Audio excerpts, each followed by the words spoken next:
এই ছোট্ট জীবনে কিছু উপভোগ করে। সারাদিন গ্রামে বাড়িতে বসে থেকে কোনো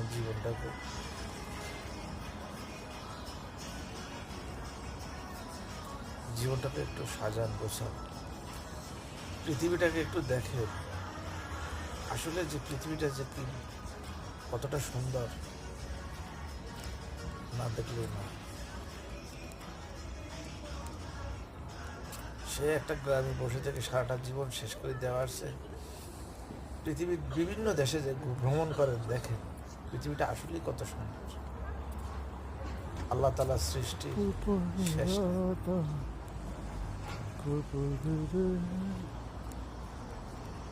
আমরা যদি না যাই, না দেখি, আসলে আফসোস করবেন আপনারা। এই দৃশ্যগুলা, এই জায়গাগুলা যদি না দেখেন, আফসোস করবেন জীবনটাকে কি করলেন। একটা গ্রামে বসে সবকিছু শেষ করে দিলেন। ওয়াও, জীবনটাকে অবশ্যই দেখতে হবে, নিজের মুভমেন্ট চেঞ্জ হবে। আসলে যদি বাইরে ঘুরে নিজের মুভমেন্ট চেঞ্জ হবে, সব কিছুই অন্যরকম হবে। সব কিছু ভালোভাবে চিন্তা করবেন, সব কিছু পজিটিভ আসবে।